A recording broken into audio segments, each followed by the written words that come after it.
Good evening mga kabalen. Good evening kasi gabi na po rito. Katatapos ko lang mag-duty kanina. 9:30 na ng gabi. So yun, nakapagpapawis. This week na yung this Sunday na yung liga natin, yung Sunday Club League natin. So yan, kahit pa paano nagpapapawis tayo. Ako na mag-isa, solo ko yung gym. Wala. Ang ganda. Hindi may chance ako makapag-vlog ngayon. Yan. Kumusta po kayong lahat dyan? Ako naman ayun, busy day today. Tapos late shift ako. Natapos ako 8:30.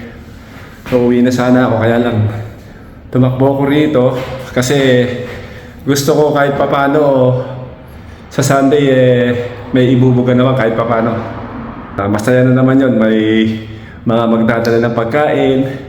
So hindi lang po yun basketball, para din yung get together ng mga pamilya ng mga players na naglalaro tuwing Sunday. Kasi kanya-kanyang dala ng pagkain, tapos pag sasalo-saluhan namin yung mga dala namin by lunchtime.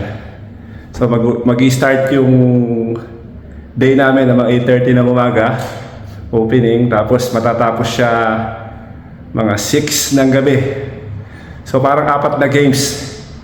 Hindi ko alam kung kakayanin ko yung 4 na games na yun kasi nung huli hindi ko nilaro yung 3rd game. Nilaro ko na yung championship dahil nagka-cramp na yung 2 leg ko, hindi. So yun, ay ginagawa natin ngayon kahit paano mapawis ng konti para hindi naman tayo magbukang nakakahiya sa Sunday. Yan. Syempre kahit na Thunders na tayo, may edad na tayo, may pride pa rin naman tayo kahit paano. Kahit na medya na lang yung ating puwersa, kailangan nandun pa rin yung natin, yung pride natin, yung puso natin, kanga. Pagka-uwi ko nito, nasa bahay na si Jo, hindi siya pumasok ngayon, day off niya. So, malamang naghihintay na yun. Pero nagpaalam ako sa kanya. Sabi ko, papawis lang ako dito. By the way, noong Sunday nga pala ay kami, despedida kami sa aming kaibigan na taga-Amerika, si Sir John. Yan. Babalik na sila bukas, Wednesday. I-interviewin ko sana siya kasi hindi ko na siya na-interview dahil busy siya, tapos may pasok din naman ako. So yun, tapos nung nandun tayo sa despedida, sobrang saya nung moment, kaya hindi naman maganda kung interviewin ko sana. Pero magandang interview si Sir John kasi ang ganda ng kwento niya. Nagpunta siya ng Amerika, galing dito, buong pamilya. Kasi maganda syempre mas maganda yung trabaho niyang nakuha doon. Alam niya na syempre, pagka gano'n mas maganda yung mas maganda yung bigayan, yung sweldo syempre. So yun, napakabait na mag-asawa si John tsaka si Sen. Yan. Shoutout sa inyo. Have a safe trip nga pala. Siguro pag pinablish ko to, baka nakabalik na sila sa States. So yun, thank you again sa pag-imbita sa amin sa despedida nyo.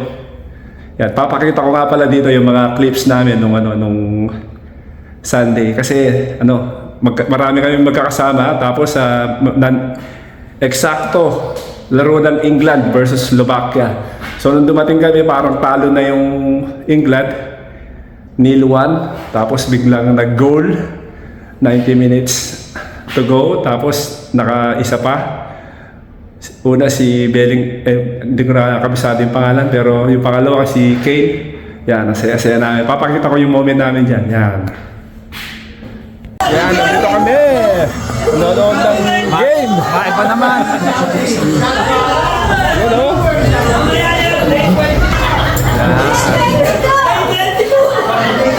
Para ka nahihinga.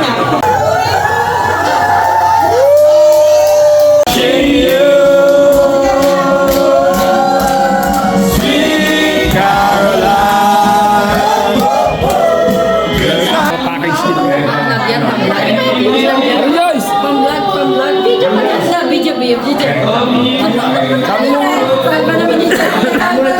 yung kanya-kanya Ayaw nga ni Gretchen ng ganyan, gusto niya ganito.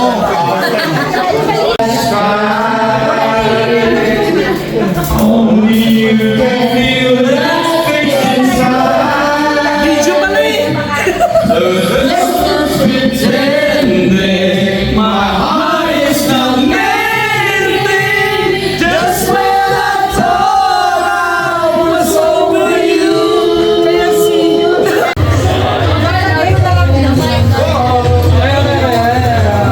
Yan, babalik na sila sa States. Mga stateside na mga to.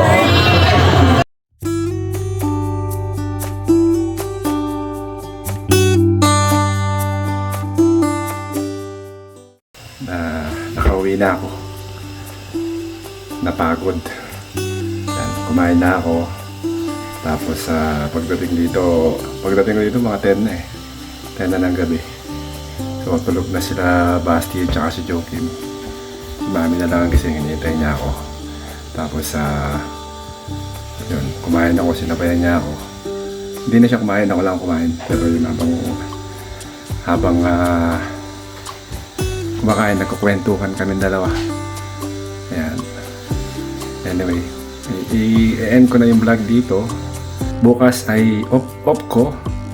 Tapos si Seb naman walang pasok dahil teacher's training.